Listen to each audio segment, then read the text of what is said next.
গাজায় ইসরায়েলি সেনাদের প্রত্যাহার করে নেয়ার পর সেখানকার বিধ্বস্ত শহরগুলোর ওপর নিয়ন্ত্রণ আরো শক্ত করছে হামাস। গাজার রাস্তায় সকাল, কিছুক্ষণের মধ্যে সে আলো ঢেকে যায় এক মৃত্যুদণ্ডের দৃশ্যে। 7 জন মানুষ চোখ বেঁধে হাঁটু গেড়ে বসে আছে। তাদের পেছনে দাঁড়িয়ে আছে মুখোশধারী হামাস যোদ্ধারা। মুহূর্তেই গুলির শব্দে স্তব্ধ হয়ে যায় চারপাশ। এই ভিডিওটি যদিও এখনো স্বাধীনভাবে যাচাই করা যায়নি, সোশ্যাল মিডিয়ায় ছড়িয়ে পড়েছে। এতে দেখা যাচ্ছে হামাস যোদ্ধারা প্রকাশ্য দিবালোকে 7 জনকে হত্যা করছে। হামাস দাবি করেছে তারা ইসরায়েলি এজেন্ট যারা সংগঠনের ভেতরের তথ্য পাচার করছিল। এই ঘটনার সবচেয়ে বড় টুইস্ট, এটি ঘটেছে একদম ট্রুসের পরপরই, যখন গাজায় আপাতত শান্তির পরিবেশ ফিরে আসছিল। মাত্র একদিন আগে হামাস 20 জন জীবিত ইসরায়েলি জিম্মিকে মুক্তি দিয়েছিল, প্রায় 2000 ফিলিস্তিনি বন্দীর বিনিময়ে। বিশ্লেষকদের মতে এই মৃত্যুদণ্ড শুধু প্রতিশোধ নয়, এটি এক ধরনের রাজনৈতিক বার্তা। যুদ্ধবিরতির পর গাজার ভেতরে হামাসের নিয়ন্ত্রণ নিয়ে প্রশ্ন উঠছিল। দক্ষিণ গাজায় বেশ কিছু সশস্ত্র গোষ্ঠী ও গোত্র হামাসের শাসনের বিরুদ্ধে আওয়াজ তুলছিল, যাদের কেউ কেউ ইসরায়েলি সহায়তা পাচ্ছে বলেও অভিযোগ। এই প্রেক্ষাপটে মৃত্যুদণ্ডের এই ভিডিও যেন এক ঘোষণা, গাজার একমাত্র শাসক আমরা। রয়টার্সের তথ্য অনুযায়ী গাজায় নিরাপত্তা অভিযানে হামাস অন্তত 32 জনকে হত্যা করেছে। এই অভিযান চালিয়েছে হামাসের অভ্যন্তরীণ নিরাপত্তা শাখা, যা শৃঙ্খলা রক্ষা ও গুপ্তচর বৃত্তি দমন উভয়ের দায়িত্বে।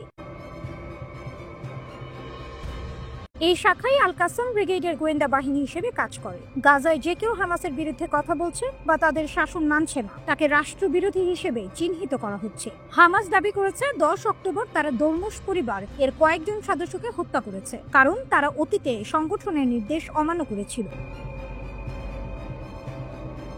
আন্তর্জাতিক প্রতিক্রিয়া ও রাজনৈতিক বার্তা। এই ঘটনায় আন্তর্জাতিক মহলে নিন্দার ঝড় উঠেছে। অনেক দেশ বলছে যুদ্ধবিরতির মধ্যেই প্রকাশ্যে মৃত্যুদণ্ড মানবাধিকারের চরম লঙ্ঘন।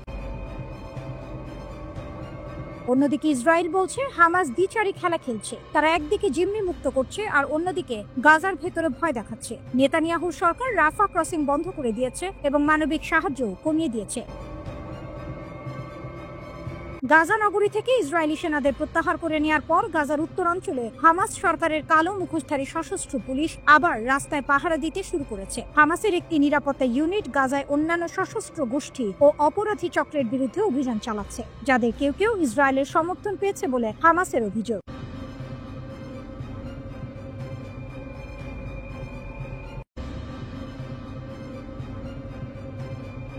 দক্ষিণ গাজায় হামাসের শক্তির প্রদর্শন, বন্দি বিনিময়ের মধ্যেও বজ্র গর্জন, অস্ত্র হাতে। গাজা উপত্যকার আকাশে যুদ্ধবিরতির নরম আলো, কিন্তু সেই শান্তির ভেতরেই বাজছে শক্তির সুর। দক্ষিণ গাজার খান ইউনিসে রাস্তায় রাস্তায় হামাস যোদ্ধাদের কুচকাওয়াজ, হাতে রাইফেল, মুখে মুখোশ, চোখে আগুন। বন্দি বিনিময়ের মধ্যেও তারা জানিয়ে দিল, আমরা অস্ত্র ছাড়ব না, কারণ এই অস্ত্রই আমাদের মর্যাদা, এই অস্ত্রই আমাদের বেঁচে থাকা। এই দৃশ্য যেন এক নাটকীয় বার্তা, শুধু ইসরায়েলের জন্য নয়, বরং ট্রাম্পের জন্য। তিনি যে শান্তি পরিকল্পনার প্রথম ধাপের কথা বলেছিলেন, তার অংশ হিসেবেই বন্দি বিনিময়। কিন্তু বাস্তবের মঞ্চে হামাস সেই পরিকল্পনাকে নিজের নিয়মে সাজিয়ে নিল।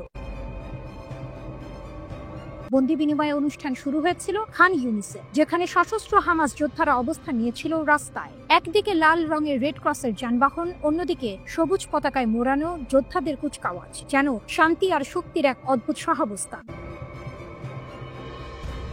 রেড ক্রসের আন্তর্জাতিক কমিটি 7 জন বন্দীকে ইসরায়েলি সেনাবাহিনীর হাতে তুলে দেয়, যদিও তাদের শারীরিক অবস্থার বিষয়ে কোনো তথ্য প্রকাশ করা হয়নি। টেলিভিশনে বন্দীদের হস্তান্তরের খবর প্রচার হতে ইসরায়েল জুড়ে হাজারো মানুষ রাস্তা ও প্রেক্ষাগৃহে আনন্দে ফেটে পড়ে। এটি শুধু একটি বন্দি বিনিময় নয়, এটি হামাসের এক রাজনৈতিক বার্তা। যুদ্ধবিরতির মাঝেও তারা দেখিয়েছে তাদের সংগঠন ভাঙেনি, তাদের মনোবল দমেনি। ইসরায়েল কিংবা আমেরিকার আহ্বানে তারা অস্ত্র ত্যাগে রাজি নয়, বরং তারা জানিয়েছে আমরা প্রশাসনের দায়িত্ব ছাড়তে পারি, কিন্তু প্রতিরোধের দায়িত্ব কখনো নয়। এই পুরো অভিযান এখন আন্তর্জাতিক পর্যবেক্ষণের কেন্দ্রে। বিশ্বের গণমাধ্যম বলছে গাজার অস্থায়ী যুদ্ধবিরতির মধ্যে এটি এক গুরুত্বপূর্ণ মাইলফলক, যা ভবিষ্যতের শান্তি প্রক্রিয়াকে প্রভাবিত করবে। খান ইউনিসের কুচকাওয়াজ যেন এক নিঃশব্দ ঘোষণা, গাজা এখনো বেঁচে আছে এবং গাজার রক্ষাকারীরা এখনো প্রস্তুত। হামাস জানিয়েছে তাদের লক্ষ্য হলো গাজায় নিরাপত্তা শূন্যতা ও লুটপাট ঠেকানো আর অরাজকতা বন্ধ করা। এয়ারফোর্স ওয়ানে থাকাকালে এক সাংবাদিক মার্কিন প্রেসিডেন্টকে জানান হামাস নিজেদের পুলিশ হিসেবে প্রতিষ্ঠিত করছে আর প্রতিদ্বন্দ্বীদের গুলি করছে বলে খবর আসছে। এর জবাবে ট্রাম্প বলেন তারা সমস্যাগুলো থামাতে চায়, তারা এই ব্যাপারে খোলাখুলিভাবে কথা বলেছে আর আমরা একটি সময়কালের জন্য তাদের অনুমোদন দিয়েছি। ট্রাম্প আরো বলেছেন প্রায় 20 লাখ মানুষ ধ্বংস করে দেওয়া ভবনগুলোতে ফিরে যাচ্ছে, সেখানে অনেক খারাপ কিছু হতে পারে, তাই আমরা চাই এটা হোক, আমরা চাই এটা নিরাপদ হোক। আমার মনে হয় এটা ঠিক হয়ে যাবে, তবে নিশ্চিত কে জানে। হামাস পরিচালিত গাজার স্বরাষ্ট্র মন্ত্রণালয় জানিয়েছে তাদের বাহিনীগুলো ছিটমহলটিতে আইন শৃঙ্খলা ফিরিয়ে আনার চেষ্টা করছে। প্রতিরোধ বাহিনীর আওতার বাইরে কেউ কোনো সশস্ত্র তৎপরতা চালালে তা দৃঢ়ভাবে মোকাবেলা করা হবে বলে সতর্ক করেছে তারা।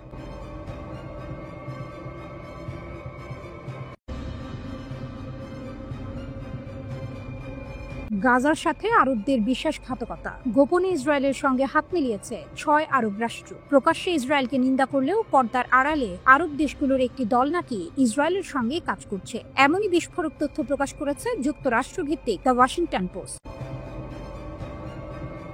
11 অক্টোবর প্রকাশিত মার্কিন এই প্রতিবেদনে ফাঁস হওয়া সরকারি নথির উদ্ধৃতি দিয়ে বলা হয়েছে গাজার যুদ্ধ চলাকালীন যুক্তরাষ্ট্রের নেতৃত্বে 6 আরব রাষ্ট্র ইসরায়েলের সঙ্গে একটি গোপন সামরিক জোটে অংশ নিয়েছে। পর্দার আড়ালে গোপন জোট। দ্য ওয়াশিংটন পোস্ট জানিয়েছে কাতার, সৌদি আরব, সংযুক্ত আরব আমিরাত, মিশর, জর্ডান ও বাহরাইন এই 6 আরব রাষ্ট্রই নাকি সেই নেটওয়ার্কের সদস্য। তাদের সামরিক কর্মকর্তারা নিয়মিতভাবে ইসরায়েলি প্রতিনিধিদের সঙ্গে বৈঠক করেছেন, তাও আবার যুক্তরাষ্ট্রের সামরিক ঘাঁটিতেই। প্রতিবেদনটি আরও জানায় এই কর্মসূচির নাম দেওয়া হয়েছিল রিজিওনাল সিকিউরিটি কনস্ট্রাক্ট বা আঞ্চলিক নিরাপত্তা নির্মাণ। এটি পরিচালনা করেছিল মার্কিন কেন্দ্রীয় কমান্ড সেন্টকম। কিন্তু প্রশ্ন হলো এই জোট কাদের বিরুদ্ধে? গাজার মানুষদের রক্ষার জন্য নয়, বরং ইরান ও তার মিত্রদের মোকাবিলার উদ্দেশ্যেই তৈরি করা হয়েছিল এই জোট।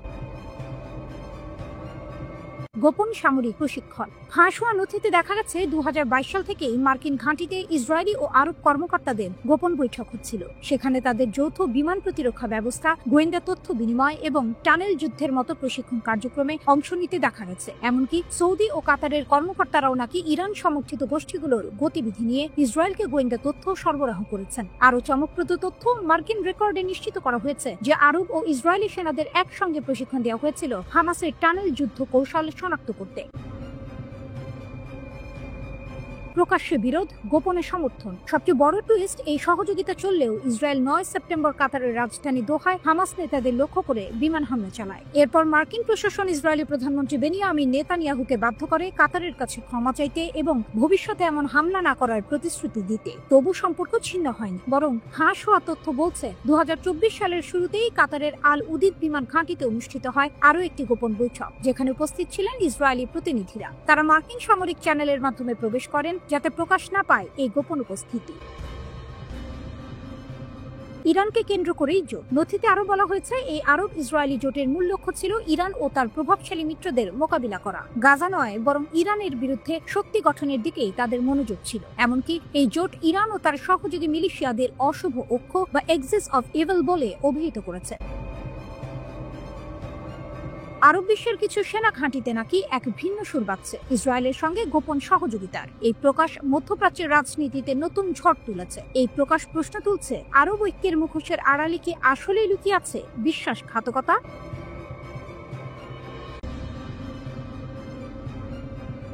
ইরানের নতুন শক্তি, নেতানিয়াহুর আতঙ্ক নাকি কূটনৈতিক চাল? মধ্যপ্রাচ্যে আবারও বাড়ছে উত্তেজনা। এবার কেন্দ্রবিন্দু ইরান।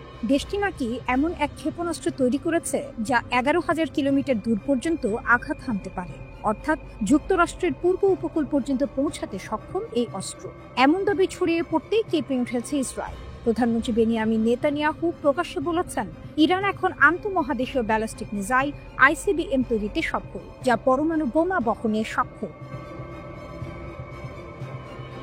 ইসরায়েলের প্রধানমন্ত্রী একে বৃহৎ বিপদ হিসেবে বর্ণনা করেছেন। তার ভাষায়, আমরা ইরানের পারমাণবিক অস্ত্রের আওতায় থাকতে চাই না, তবে তিনি এটাও ইঙ্গিত দিয়েছেন যে ইসরায়েল ও যুক্তরাষ্ট্র যৌথভাবে এমন এক প্রতিরক্ষা ব্যবস্থা তৈরি করছে যা ইরানের এই হুমকিকে মোকাবিলা করতে পারবে। নেতানিয়াহুর মতে দুই দেশ মিলে বিশ্বের সবচেয়ে উন্নত প্রতিরক্ষা প্রযুক্তি তৈরি করছে, যার লক্ষ্য একটাই, ইরানের ক্ষমতাকে দমিয়ে রাখা। কিন্তু ঘটনাটি এখানেই থেমে নেই। আন্তর্জাতিক পর্যবেক্ষকরা বলছেন ইরান এখন আর একা নয়। চলতি বছরের শুরুতেই দেশটি রাশিয়ার সঙ্গে 20 বছরের একটি কৌশলগত চুক্তি করেছে। সেই চুক্তির আওতায় রাশিয়া ইরানকে সামরিক ও প্রতিরক্ষা খাতে সহায়তা দেবে। এরই অংশ হিসেবে মস্কো 48টি অত্যাধুনিক সু-35 যুদ্ধ বিমান ইরানকে দিতে যাচ্ছে। এই যুদ্ধ বিমানগুলো রাশিয়ার সবচেয়ে শক্তিশালীগুলোর মধ্যে একটি। সু-35 বিমানটি একসঙ্গে 4টি শত্রু লক্ষ্যবস্তুতে আঘাত হানতে পারে। 350 কিলোমিটার দূর থেকে শত্রুর যুদ্ধ বিমান শনাক্ত করার সক্ষমতা রয়েছে এতে। উন্নত রাডার ও ইলেকট্রনিক প্রতিরক্ষা ব্যবস্থার কারণে এটি আকাশ যুদ্ধে এক ধরনের মারাত্মক খেলোয়াড় হিসেবে বিবেচিত। বিশ্লেষকদের মতে এই 48টি যুদ্ধ বিমান ইরানের সামরিক বহরে যুক্ত হলে দেশটি সহজেই 2টি পূর্ণাঙ্গ আকাশ প্রতিরক্ষা স্কোয়াড্রন গঠন করতে পারবে। এতে মধ্যপ্রাচ্যের সামরিক ভারসাম্য পাল্টে যেতে পারে। অন্যদিকে ইরানও থেমে নেই। আয়াতুল্লাহ আলী খামেনির নির্দেশে দেশটির সামরিক বাহিনীকে দ্রুত আধুনিকীকরণ করা হচ্ছে। ক্ষেপণাস্ত্র প্রযুক্তি, ড্রোন, রাডার এবং সাইবার প্রতিরক্ষায় ইরান এখন মধ্যপ্রাচ্যের অন্যতম শক্তিধর দেশ। অনেকেই বলছেন এটি বৃহৎ প্রতিশোধের প্রস্তুতি। গত এক দশকে ইরান যে সামরিক সক্ষমতা গড়ে তুলেছে তা এখন ইসরায়েল ও যুক্তরাষ্ট্রের জন্য এক স্থায়ী মাথা ব্যথা। তবে প্রশ্ন থেকে যাচ্ছে, ইরান কি সত্যিই যুক্তরাষ্ট্রকে টার্গেট করতে চায়, নাকি এটি কেবল এক ধরনের কূটনৈতিক বার্তা? অনেক বিশ্লেষকের মতে ইরানের এই ঘোষণা মূলত শক্তি প্রদর্শনের অংশ, যাতে পশ্চিমা দেশগুলো আলোচনার টেবিলে ইরানকে গুরুত্ব দেয়। যাই হোক, দৃশ্যপট এখন স্পষ্ট। ইরান মধ্যপ্রাচ্যের নতুন এক সামরিক শক্তি হিসেবে উঠে আসছে। ইসরায়েল ও যুক্তরাষ্ট্র চেষ্টা করছে তাকে ঠেকাতে, কিন্তু তেহরান প্রতিদিন নতুন অস্ত্র, নতুন চুক্তি ও নতুন আত্মবিশ্বাস নিয়ে এগিয়ে যাচ্ছে। বার্তা পুতিনের হাতে। ইরানের কাছে শান্তির সংকেত পাঠালো ইসরায়েল। মধ্যপ্রাচ্যে যুদ্ধের ধোঁয়া এখনো মিলিয়ে যায়নি, কিন্তু তেল আবিবের দিক থেকে আসছে এক নতুন বার্তা। ইসরায়েল আর ইরানের সঙ্গে কোনো সংঘাত চায় না। এমন বার্তায় পৌঁছে দিতে রুশ প্রেসিডেন্ট ভ্লাদিমির পুতিনের দ্বারস্থ হয়েছে ইসরায়েল। তাজিকিস্তানের রাজধানী দুশানবেতে সেন্ট্রাল এশিয়া রাশিয়া সম্মেলনে পুতিন নিজেই জানিয়েছেন এই তথ্য। তিনি বলেন, ইসরায়েলি নেতৃত্ব আমাকে অনুরোধ করেছে যেন আমি আমাদের ইরানি বন্ধুদের জানাই ইসরায়েল আর কোনো সংঘাতে জড়াতে চায় না এবং সমাধানের পথেই এগোতে চায়। যুদ্ধের আগুনে জ্বলেছিল অঞ্চল। মাত্র 3 মাস আগেই গত জুনে ইসরায়েলের আকস্মিক বিমান হামলায় ইরান ইসরায়েল উত্তেজনা চরমে ওঠে। 13 জুন শুরু হওয়া সংঘাত টানা 12 দিন স্থায়ী হয়। ইরানের শীর্ষ সামরিক কর্মকর্তা, বিজ্ঞানী এবং শত শত বেসামরিক নাগরিক নিহত হন ইসরায়েলি আক্রমণে। এই হামলায় মার্কিন যুক্তরাষ্ট্রও যুক্ত হয়। আন্তর্জাতিক আইন উপেক্ষা করে ইরানের 3টি পারমাণবিক স্থাপনায় বোমা ফেলে, কিন্তু তারপরেই পরিস্থিতি ঘুরে যায়। ইরানের পাল্টা আঘাতে ইসরায়েলকে বাধ্য হতে হয় একতরফা যুদ্ধবিরতি ঘোষণায়। ইরানকে ঠেকানো যায়নি, এখন শান্তির চেষ্টা। এই যুদ্ধের ফলেই ইরানের সামরিক ও কূটনৈতিক শক্তির নতুন বার্তা পৌঁছায় বিশ্বে। ইরানের ব্যালিস্টিক ক্ষেপণাস্ত্র হামলা শুধু ইসরায়েলের ঘাঁটি নয়, মার্কিন ঘাঁটিগুলোকেও টার্গেট করে। বিশ্লেষকেরা বলছেন এটাই ছিল ইরানের শক্তি প্রদর্শনের মুহূর্ত, যা ইসরায়েল ও পশ্চিমা জোটকে সতর্ক করেছে। রাশিয়ার সঙ্গে ঘনিষ্ঠ সম্পর্ক থাকা ইরান এখন কেবল মধ্যপ্রাচ্যের নয়, মস্কো, বেইজিং, তেহরান অক্ষের এক গুরুত্বপূর্ণ সদস্য।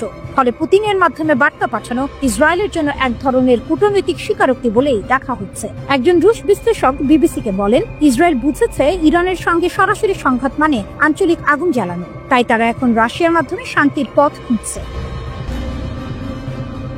পুতিনের কূটনৈতিক বার্তা। পুতিন বলেন, আমরা ইসরায়েলের সঙ্গে আস্থার ভিত্তিতে কথা বলি। তারা আমাদের অনুরোধ করেছে আমরা যেন ইরানকে জানাই তারা কূটনৈতিকভাবে বিষয়টি সমাধান করতে চায়। তিনি আরো যোগ করেন, ইরানের পারমাণবিক কর্মসূচি নিয়ে উদ্বেগের সমাধান সম্ভব কেবল কূটনীতির মাধ্যমে, এর বিকল্প কিছু নেই। রুশ প্রেসিডেন্ট জানান, ইরান ইতিমধ্যে আন্তর্জাতিক পরমাণু সংস্থা IAEA এর সঙ্গে সহযোগিতা বাড়াতে আগ্রহ দেখিয়েছে। মস্কো সম্প্রতি IAEA প্রধান রাফাল গ্রসিকে আতিথ্য দিয়েছে, যেখানে ইরানও সমাধানমুখী মনোভাব প্রকাশ করেছে। ইরানের অবস্থান অটল। তেহরান স্পষ্ট জানিয়ে দিয়েছে তাদের পারমাণবিক কর্মসূচি সম্পূর্ণ শান্তিপূর্ণ। ইরানের মতে সাম্প্রতিক উত্তেজনার কারণ হলো মার্কিন ও ইউরোপীয় দেশগুলোর প্রতিশ্রুতি ভঙ্গ ও বেআইনি পদক্ষেপ। ইরানের পররাষ্ট্র মন্ত্রণালয়ের এক মুখপাত্র বলেন, আমরা সংঘাত চাই না, কিন্তু প্রতিরোধে প্রস্তুত। আমাদের নিরাপত্তা নিয়ে কোনো আপোষ হবে না। ইসরায়েলের শান্তি বার্তা নিঃসন্দেহে বড় খবর, কিন্তু প্রশ্ন একটাই, এই শান্তি কতটা আন্তরিক? কারণ মাত্র কয়েক মাস আগে ইসরায়েল ইরানের বিজ্ঞানীদের হত্যা করেছিল, পারমাণবিক স্থাপনায় হামলা চালিয়েছিল। এখন হঠাৎ শান্তি বার্তা, একটি নতুন কূটনৈতিক খেলা, নাকি সত্যি যুদ্ধের ক্লান্তি থেকে জেগে ওঠা নতুন বাস্তবতা? যেদিকেই হোক, একথা নিশ্চিত, ইরানের শক্তি আজ এমন এক জায়গায় পৌঁছেছে যেখানে তেল আবিবকেও এখন শান্তির ভাষায় কথা বলতে হচ্ছে। ইরানি ক্ষেপণাস্ত্র পাল্লা থেকে সব সীমা তুলে নিলেন খামেনি। তেহরানের সিদ্ধান্তে কাঁপছে ইসরায়েল। ইরান আবারও দেখিয়ে দিল তাদের প্রতিরক্ষার সিদ্ধান্তে কারো হাত নেই। দেশের সর্বোচ্চ নেতা আয়াতুল্লাহ আলী খামেনি নাকি তুলে নিয়েছেন ক্ষেপণাস্ত্র কর্মসূচির সব সীমাবদ্ধতা, এমন দাবি উঠে এসেছে ইরানের সংসদের ভেতর থেকেই।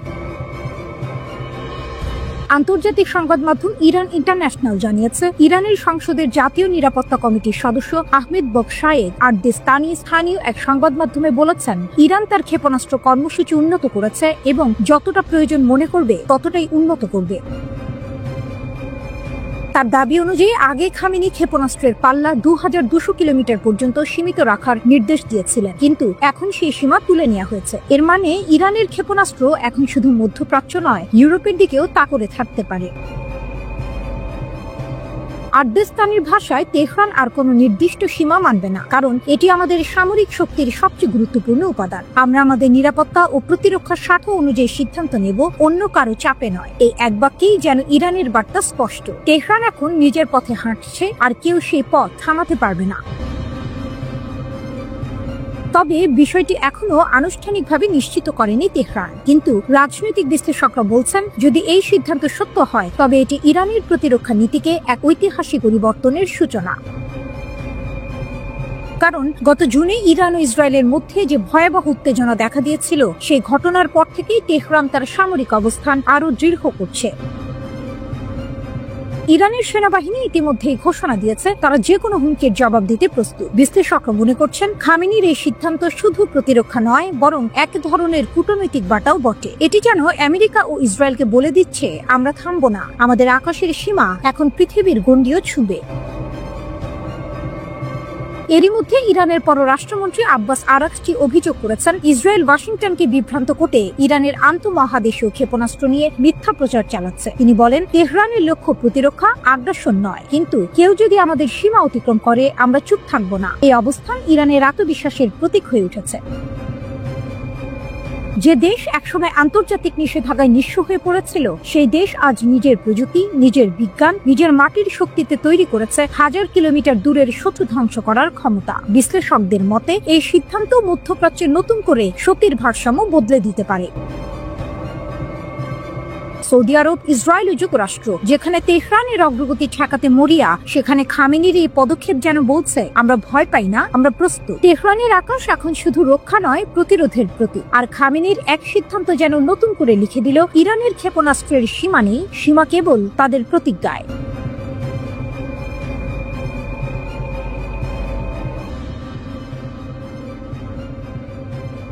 ট্রাম্পের জন্য ভয়ঙ্কর বার্তা। রাতের অন্ধকারে ইরানের ক্ষেপণাস্ত্রের গর্জন। রাত ছিল নীরব, মরুভূমির আকাশে তারারা ঝলমল করছিল। হঠাৎই সেই নীরবতা ভেঙে দিল আগুনের রেখা। তেহরানের আকাশ চিরে উঠে গেল 3টি ব্যালিস্টিক ক্ষেপণাস্ত্র। দূর থেকে মনে হচ্ছিল যেন বজ্রপাত আকাশে বিদীর্ণ করছে। আর সেই মুহূর্তেই সারা বিশ্বের স্ক্রিনে ছড়িয়ে পড়ল এক নতুন আতঙ্ক, এক নতুন বার্তা, ইরান থেমে নেই।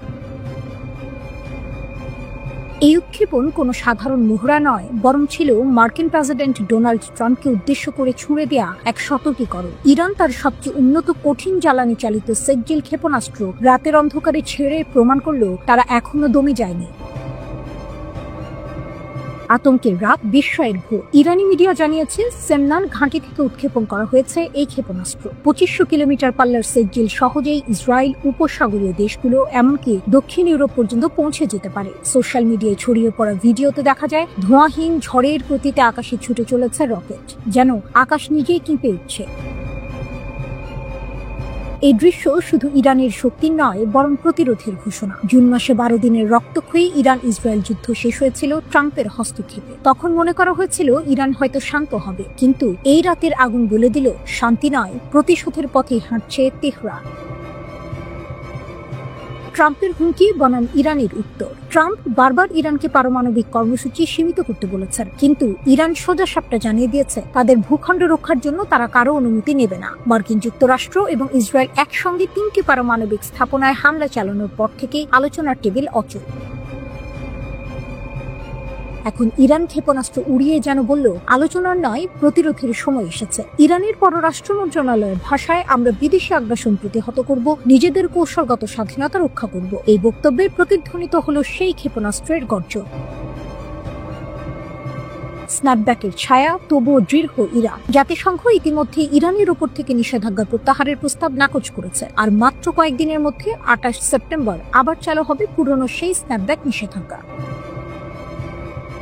যুক্তরাজ্য, ফ্রান্স, জার্মানি বলছে ইরান ইউরেনিয়াম মজুদ বাড়িয়ে চুক্তি ভঙ্গ করেছে, কিন্তু তেহরান পাল্টা জানায় তারা এখনো মূল চুক্তির প্রতি প্রতিশ্রুতিবদ্ধ। কিন্তু প্রশ্ন হচ্ছে, যে দেশ রাতের অন্ধকারে আকাশ কাঁপিয়ে সেজ্জির ক্ষেপণাস্ত্র ছুঁড়তে পারে, তাকে কি সত্যিই থামানো যাবে নিষেধাজ্ঞার কাগজে শৃঙ্খলে?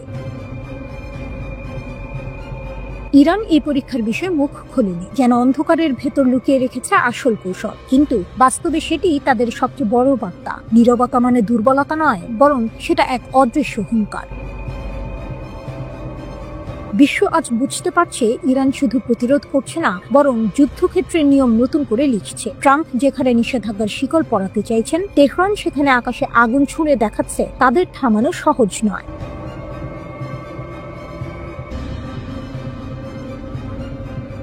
খোররামশারের 8 বছর, আঞ্চলিক প্রতিরক্ষা থেকে বৈশ্বিক শক্তি হওয়ার পথে ইরান। 8 বছর আগে 23 সেপ্টেম্বর 2017 তেহরানের আকাশে গর্জে উঠেছিল এক নতুন শক্তি। খোররামশার ব্যালিস্টিক ক্ষেপণাস্ত্রের সফল পরীক্ষা শুধু একটি অস্ত্রের জন্মই ছিল না, এটি ছিল ইরানের প্রতিরক্ষা কৌশলে এক নতুন অধ্যায়ের সূচনা। খোররামশার নামটি এসেছে দক্ষিণ পশ্চিম ইরানের সেই শহর থেকে, যা 1980-এর যুদ্ধের প্রতিরোধের প্রতীক হয়ে দাঁড়িয়েছিল। ক্ষেপণাস্ত্রটির উত্থানও সেই প্রতিরোধের ধারাবাহিকতা। প্রথম সংস্করণে ক্ষেপণাস্ত্রটির দৈর্ঘ্য ছিল প্রায় 13 মিটার, ওজন 20 টন। এক ধাপের তরল জ্বালানি চালিত এই ক্ষেপণাস্ত্র পৌঁছাতে পারত 2000 কিলোমিটার দূরে, অর্থাৎ গোটা অঞ্চলের গুরুত্বপূর্ণ লক্ষ্য একেবারেই এর আওতায়। এর বিশেষত্ব ছিল নকশায়। পুরনো শাহাব 3 এর মতো পেছনে বড় স্ট্যাবিলাইজিং ফেন ছিল না, বদলে ব্যবহার করা হয়েছিল ভেক্টর কন্ট্রোল প্রযুক্তি। এতে ওজন কমেছে, রাডারে ধরা পড়ার ঝুঁকি কমেছে, আর বহন করা সহজ হয়েছে। ভয়ঙ্কর ক্ষমতা। খোররামশার বহন করতে পারে সর্বোচ্চ 1800 কেজি ওয়ারহেড, উচ্চ বিস্ফোরক, ক্লাস্টার বোমা কিংবা বহু মাথা ওয়ারহেড, সবই এর নাগালের মধ্যে। বায়ুমণ্ডলের বাইরে গিয়ে এটি ছুটে চলে ম্যাক 15 গতিতে। পুনঃপ্রবেশের সময় সহ্য করে ভয়াবহ তাপ, তবুও আঘাত করে নির্ভুলভাবে। খোররামশার 2 সীমা ভাঙা। 2019 সালে আসে দ্বিতীয় সংস্করণ। এটি ছিল হালকা রি-এন্ট্রি ভেহিকল, ফলে আগের চেয়ে অনেক দূরে ছোড়া সম্ভব হলো। 2000 কিলোমিটার থেকে 3000 কিলোমিটার। নতুন সীমা স্পর্শ করল ইরান। শুধু তাই নয়, নির্দেশনা ব্যবস্থায় এলো উন্নতি, যা নির্ভুলতাকে আরো বাড়িয়ে দিল। খোররামশার 4 বা খাইবার দ্রুততম আঘাত। 2023 সালে উন্মোচিত হলো সর্বাধুনিক খোররামশার 4, যা খাইবার নামে পরিচিত। এর ওয়ারহেড কিছুটা কম, 1500 কেজি, কিন্তু এতে যুক্ত হলো মারাত্মক বৈশিষ্ট্য। লঞ্চ প্রস্তুতি মাত্র 15 মিনিটে। হাইপারগলিক জ্বালানি ব্যবহারে জ্বালানি ভরার ঝামেলা নেই, ফলে শত্রু টের পাওয়ার আগেই ক্ষেপণাস্ত্র আকাশে। প্রতিরক্ষা ব্যবস্থার কাছে সময় নেই প্রতিক্রিয়া জানানোর। এর নির্ভুলতাও ভয়ঙ্কর। 2000 কিলোমিটার দূরে লক্ষ্যবস্তুতে 30 কিলোমিটারের ভেতরে আঘাত। পুনঃপ্রবেশের সময় বাইরের সেন্সর বন্ধ হয়ে যায়, তাই শত্রুর ইলেকট্রনিক জ্যামিং ব্যর্থ হয়। খাইবার ক্ষেপণাস্ত্র বহন করতে পারে NIRV প্রযুক্তি, অর্থাৎ একটি ক্ষেপণাস্ত্র ছুটে গিয়ে আলাদা আলাদা ওয়ারহেড ফেলতে পারে ভিন্ন ভিন্ন লক্ষ্যবস্তুতে। শত্রুর প্রতিরক্ষা ব্যবস্থা ভেঙে পড়বে একাধিক আঘাতে। বলা হয় এটি একসাথে 80টি লক্ষ্যবস্তুতে আঘাত হানতে সক্ষম। খোররামশার 5 বৈশ্বিক শক্তির পথে। ইরান এখনো আনুষ্ঠানিকভাবে ঘোষণা দেয়নি, তবে ধারণা বাড়ছে খোররামশার 5 হতে পারে একটি পূর্ণাঙ্গ আন্তঃমহাদেশীয় ব্যালিস্টিক ক্ষেপণাস্ত্র ICBM। এর পরিসর হতে পারে 12,000 কিলোমিটার, গতি ম্যাক 16, ওয়ারহেড বহন ক্ষমতা 2 টন। ইরানের স্যাটেলাইট উৎক্ষেপণ প্রকল্প সিমর্গো সরুশ প্রমাণ করে বহু ধাপের রকেট প্রযুক্তি তারা আয়ত্ত করছে। সঙ্গে যোগ হয়েছে হাইপারসনিক ফাত্তা ক্ষেপণাস্ত্রের অভিজ্ঞতা। এই সবই তৈরি করছে ICBM এর পথ। ইরান বারবার বলেছে তাদের ক্ষেপণাস্ত্রের সীমা 2000 কিলোমিটার, কিন্তু প্রযুক্তিগত অগ্রগতি এখন বৈশ্বিক শক্তিকে ভাবাচ্ছে। যদি খোররামশার 5 বাস্তব হয়, তবে ইরান শুধু আঞ্চলিক নয়, বৈশ্বিক শক্তি হিসেবে দাঁড়িয়ে যাবে। খোররাম শাহরের যাত্রা ৮ বছরে প্রমাণ করেছে ইরান ধাপে ধাপে নিখুঁতভাবে এগোচ্ছে। গতি, পাল্লা, নির্ভুলতা, ওয়ারহেড সব ক্ষেত্রেই উন্নত। প্রতিরোধ থেকে প্রতিরক্ষা, আর প্রতিরক্ষা থেকে এখন বৈশ্বিক প্রতিরোধের পথে। খোররাম শাহ আজ শুধু একটি ক্ষেপণাস্ত্র নয়, এটি ইরানের প্রযুক্তি, অধ্যবসায় ও শক্তির প্রতীক। বিশ্বমানচিত্রে একবারে কণ্ঠস্বর গড়িয়েও থাকলো কাঁপন, কিন্তু ইরান নড়বড়ে হয়নি। চাপ বাড়লে তারা পিছিয়ে যায় না, বরং আরো শক্ত হয়ে ওঠে, এবং সেটাই বাস্তব। ইরানের সর্বোচ্চ নেতা আয়াতুল্লাহ খামেনি সম্প্রতি স্পষ্ট ভাষায় বলেছেন, যুক্তরাষ্ট্রের সঙ্গে সরাসরি কোনো আলোচনা হবে না। তার যুক্তি সহজ, আমেরিকা আলোচনার আড়ালে নিজের সত্য চাপিয়ে দেবে। খামেনি বলেন, যদি কোনো জাতি ভয়ে বা চাপের সামনে নত হয়ে আলোচনা করে, তবে সেটি শেষ হতে জানে না। আজ পারমাণবিক বিষয়ে দমে গেল, কাল ক্ষেপণাস্ত্র বা অন্য ক্ষেত্রে দমানো শুরু হবে। এই অবস্থান এসেছে এমন এক সময়ে যখন আন্তর্জাতিক পরিমণ্ডলে ইরানের পারমাণবিক কর্মসূচিকে ঘিরে উত্তেজনা বাড়ছে। জাতিসংঘ নিরাপত্তা পরিষদে ১৯ সেপ্টেম্বর যে প্রস্তাব পাশ হয়েছে, তাতে ইরানের ওপর অর্থনৈতিক নিষেধাজ্ঞা পুনর্বহালের সম্ভাবনা খোলা রাখা হয়েছে। যদি কয়েকদিনের মধ্যে কোনো বড় চুক্তি না হয়, তাহলে ২৮ সেপ্টেম্বর থেকে ইউরোপীয় নিষেধাজ্ঞাগুলো পুনরায় চালু হতে পারে, যেগুলো ২০১৫ সালের ঐতিহাসিক চুক্তির আওতায় প্রত্যাহার করা হয়েছিল। ইরানের কূটনৈতিক ও কড়া কণ্ঠস্বর একসাথে দেখা গেছে। এদিকে ইরানের পররাষ্ট্রমন্ত্রী আব্বাস আরাকচি জার্মানি, ফ্রান্স, যুক্তরাজ্য ও ইউরোপীয় ইউনিয়নের পররাষ্ট্র নীতি প্রধানের সঙ্গে বৈঠক করেছেন। আলোচনার মূল বিষয় ছিল ভবিষ্যৎ নিষেধাজ্ঞা ও পরিদর্শকদের প্রবেশাধিকার। পশ্চিমা দেশগুলো বলছে, ইরান যদি তার পারমাণবিক কার্যক্রম সীমিত না করে অথবা আন্তর্জাতিক পরিদর্শকদের প্রবেশাধিকারে বাধা দেয়, তবে নিষেধাজ্ঞা স্থগিত রাখা হবে না।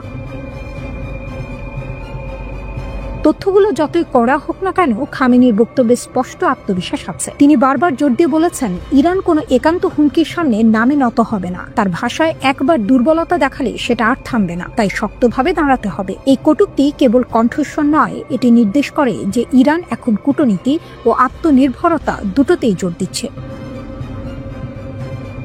এদিকে ইরানের পার্লামেন্টের অভ্যন্তরেও কঠোর সুর শোনা যায়। ইরানের এক এমপির নেতৃত্বে ৭০ জন সংসদ সদস্য একটি চিঠিতে দ্রুত পরমাণু অস্ত্র তৈরির দাবি তুলেছেন। এই দাবি ইঙ্গিত দেয় যে কট্টরপন্থী অংশগুলো শক্তি বাড়ানোর পক্ষে, এবং তারা মনে করে পারমাণবিক সমৃদ্ধকরণই দেশের নিরাপত্তাকে নিশ্চিত করবে। পশ্চিমা চাপ ও নিষেধাজ্ঞার হুমকি পরিণতিকে একদিকে কাঁপিয়ে তুলছে, কিন্তু অন্যদিকে সে চাপ ইরানের মধ্যে প্রতিরোধ শক্তিকে আরো চেপে ধরছে। অর্থাৎ নিষেধাজ্ঞা আর কূটনৈতিক চাপের মিশ্রণ ইরানকে নরম করার বদলে তার আত্মবিশ্বাস বাড়াচ্ছে, এবং রাজনৈতিক মঞ্চে কড়া পক্ষগুলোর কণ্ঠস্বর জোরালো করছে। খামেনির বক্তব্য বলছে, তারা আলোচনার নামে ওপর থেকে নির্দেশ মেনে নেবে না, বরং নিজেদের শর্তে, নিজেদের মর্যাদায় দাঁড়াবে। বৈশ্বিক চাপের সামনে ইরান চুপ করেনি, সে প্রতিরোধ গড়ে তোলে। যুক্তরাষ্ট্র আলোচনার দরজা খুলে দিলেও খামেনি সে দরজা থেকে সরাসরি ঢোকাটা প্রত্যাখ্যান করেছেন। যারা মনে করেন চাপ বাড়লে ইরান নত হবে, তাদের সামনে এখনই সবচেয়ে বড় বিপরীত ফল ঝুঁকি নিয়ে দাঁড়িয়ে আছে। ইরান তার শক্তি বাড়িয়ে প্রতিবাদ করছে।